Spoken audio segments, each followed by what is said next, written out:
Okay, today I will show how to solve the problem 9.2 and 9.3.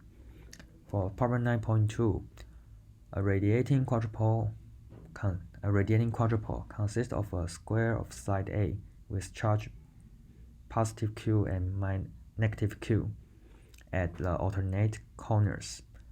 The square rotates with angular velocity omega about an axis normal to the plane of source and through its center. Calculate the quadrupole moments, the radiation fields, the angular distributions of radiation, and the total radiative power, all in the long wavelength approximations. What is the frequency of the radiation?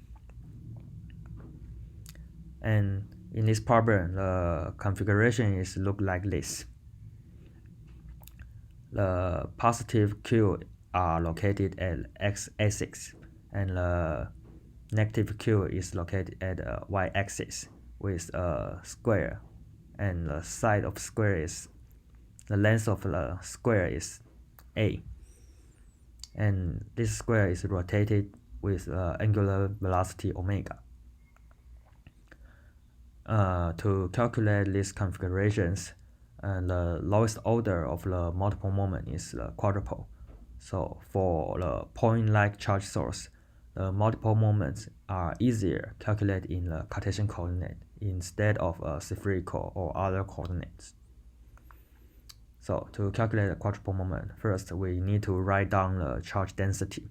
The charge density of this system is look like this. The Dirac delta function will give the position of the charge, and the cosine and sine is the position when this square rotated. So if we take the time t equal to 0, we will get these configurations.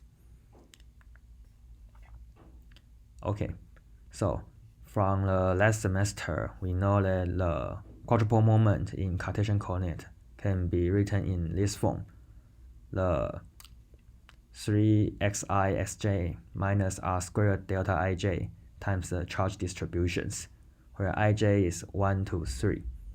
Is the index to represent the x, y, z directions. So to get the quadrupole moment, we need to calculate the x squared times charge distributions and integrate over the whole volumes. So because of the Dirac delta functions, the Dirac delta functions will select the x at the charges point. So after we insert the charges positions and use the formula and make a simplification, we will get the x squared times charge density, and integration will give us a qa squared cosine 2 omega t. And similar for the y squared integrations, it will give us a minus qa squared cosine 2 omega t. And for the crossing term, xy times charge density. And after we plug in the position of the charge density, it will give us a qa squared sine 2 omega t. And for those at the z positions, since the Dirac delta function delta z in the charge density, so the integration over the whole volume will give us 0, because z is equal to 0 in our system. So after we calculate the x squared, y squared, and xy, and other component will be 0, we can get the Q11. The Q11 quadrupole moment is written in this form, and after the simplification, we will get the 3qa squared times cosine 2 omega t. And if we want to calculate the radiations, it is much convenient when we use a phasor notation. So instead of use cosine, we use exponential minus I 2 omega t with the real part. Same for the Q22 component. Just exchange the index in the expressions for xi and xj. The calculation gives us the minus 3a qa squared times exponential minus I2 omega t with the real part symbol. And for the Q33, because of the cancellation between x squared and y squared, after this calculation, we will get 0, exactly 0 here. And for the when I is not equal to j, the quadrupole moment Qij will just simply written in xi and xj times the charge density without the chronic delta symbol. And for all let j or I equal to 3, the quadrupole moment is equal to 0. And for the Q12, the quadrupole moment is equal to the 3qa squared times I exponential minus I2 omega t, because the after integration we will get a sine 2 omega t here. So instead of in order to written in a phasor notation, we need to write it into a real part of the I exponential minus I2 omega t. And after these calculations, we can write down our quadrupole moment Qij with the time dependence exponential minus I2 omega t in the Cartesian coordinate. And we can write the Qij into the matrix form like this, where the Ij is 1, 2, 3, indicating the XYZ directions respectively. And to calculate the radiation field, we use the equation 9.44 in the textbook. The H field is written in the following: the coefficient, the constant times exponential minus IKR divided by R. This is the typical radiating behaviors, times the radiational direction n cross Qn. And the Qn here is the contraction of quadrupole moment and the radiation direction in this expression. Qn is equal to the summation over j from 1 to 3, Qi, j, and j. Since n is a unit vector of the radiation direction, one can use the spherical coordinate to express n in a Cartesian basis. So n is equal to the sine theta cosine phi, sine theta sine phi, and cosine theta. Then we can calculate the Qn in this basis. For Q1 j and j summation, we will get the value is 3qa squared times sine theta exponential I phi. For Q2 j and j summation, we will get 3iqa squared sine theta exponential I phi. For Q3 j and j summation, we will get 0. So the quadrupole contraction of the radiational direction is 3qa squared sine theta exponential I phi times a constant vector 1i0. And to get the H field, we need to further calculate n cross 1i0. And after the calculation, we can express the H field in the Cartesian coordinate. And since E is equal to the I times vacuum impedance divided by K and times the curl H, so after the simplification, we can get E is equal to the vacuum impedance times H field cross the radiational directions. So E is depending on the H. We don't need to calculate it again. So, and to calculate the angular distribution of radiation, we use the equation 9.45. The dp omega is equal to these constants times the wave number of power 6 times the norm of the n cross qn cross n, and after we pick the constant value of q, pick out the constant value of q out of the absolute value square, the only thing we need to calculate is these vectors, the length of these vectors, n cross 1 I0 cross n, and use some vector identity and the property of complex conjugate f, and we will get the value of this norm is 2 minus sine theta squared. So the angular dependence of power radiation is written in this form. And after the simplification, we can rewritten sine theta into 1 minus cosine theta to the power 4.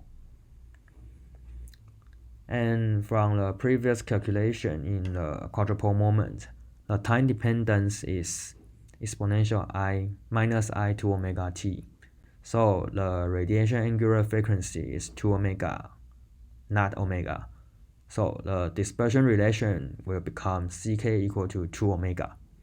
If one wants to express the angular distribution in terms of frequency, not with number k, the factor 2 of this in this dispersion relation must be taken into account.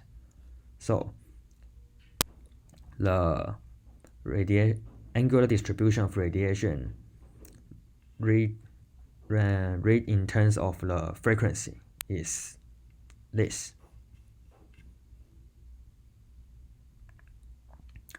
The total power of radiation is the integration of the solid over a solid angle from by n with the angular distributions. The infinitesimal solid angle d omega in spherical coordinate is expressed in this form. D omega is equal to d phi d cosine theta. So the total power P is equal to the d omega times the angular distributions. And after some change of variables, we can simplify these integrations, and finally we will get a value. The total power of radiation is depend on the power 6 of frequency and the typical quadrupole moment size.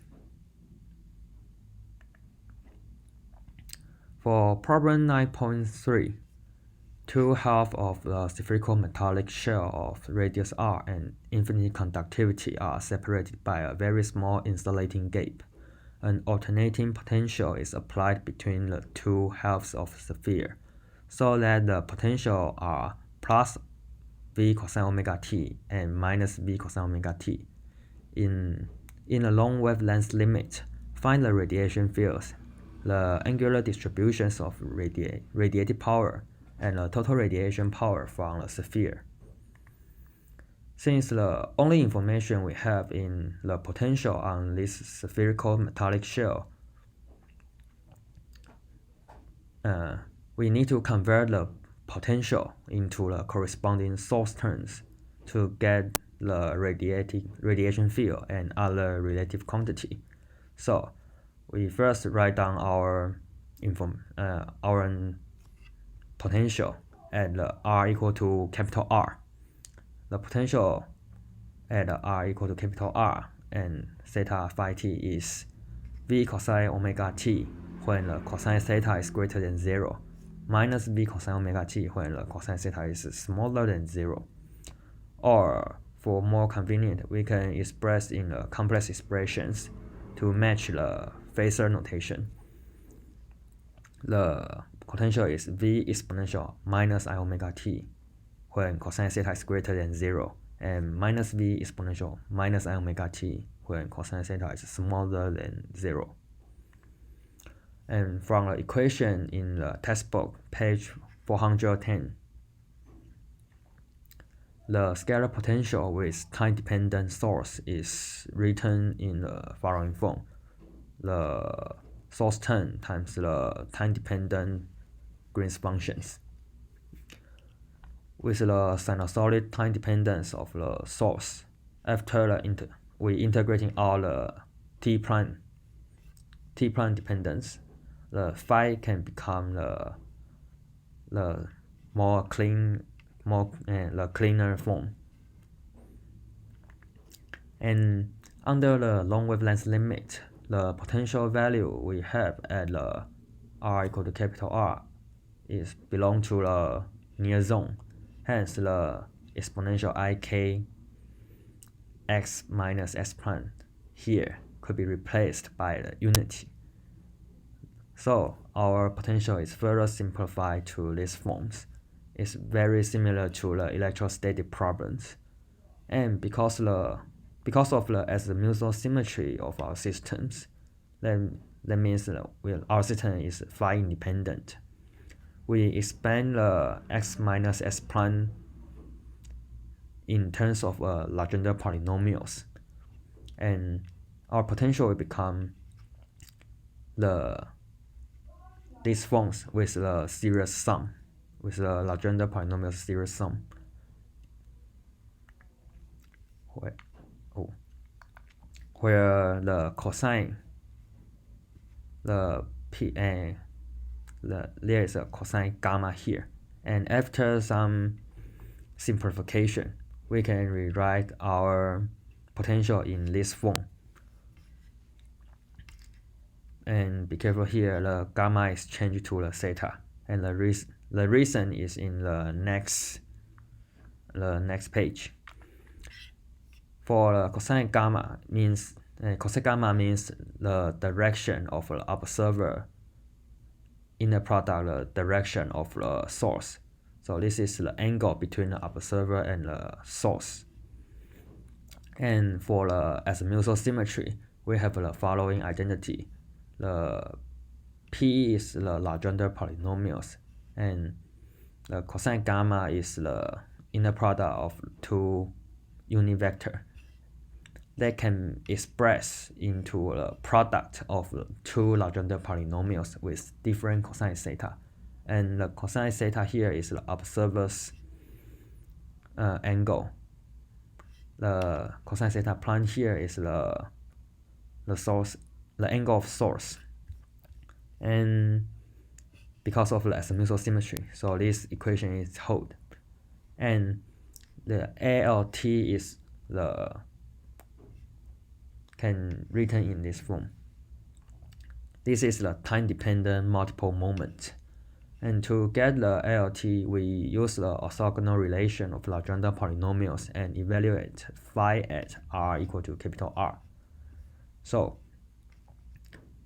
we match these two functions at r equal to capital R. So for the first, the orthogonal relation will give us here L is must equal to m, otherwise this integration will become 0. So the summation is eliminated by the chronic delta LM. So after this calculation, the integration value is 2 divided by 2L plus 1. And for the lower terms here, the integration of Legendre polynomial will give us this 2v times exponential minus I omega t times the PL integrate from 0 to 1, and L must be odd numbers. If L is an even number, this integration will vanish. So this integration gives us that L must be odd. Thus, we can find that AL of t is equal to the 4 times v pi epsilon 0 times r to the power L plus 1 times 2L plus 1, and the PL's integrations times the time dependence exponential minus I omega t, and L must be the odd numbers. So The lowest non-vanished time-dependent multiple moment is the dipole moment, which means L is equal to 1. And this has dominate the is and it has a dominant contributions in the radiations. The dipole moment we write with the symbol P here is 6 times V pi epsilon 0 r squared times exponential minus I omega t in the z directions. And using the equations 9/18 in the radiation zone, which means Ki is much greater than 1, we get the radiation fields H is equal to constant times n cross dipole moment times the radiation behavior. And after the simplifications, we can get that the H field have these coefficients with the phi directions, and this phi is the rotating angle directions in the xy plane. For the E field, we use the same relations. We can find that E is depend on H, so we don't need to calculate E again. And for the angular distributions, we use the equations 9.23. The angular distribution is equal to this constants times k to the power 4 times the p, the dipole moment square, the magnitude of dipole moment square times sine theta square. And since the dipole moment is in the z directions, so it's just the coefficients square. So after the simplification, we get this result. The angular distribution of the power is depend on the sine square theta. For the total power of the radiation, we need to integrate our angular distributions over whole solid angles. And after the integrations, we can find that the total radiation power is only depend on the kr to the power 4. Okay, this is today's TS class.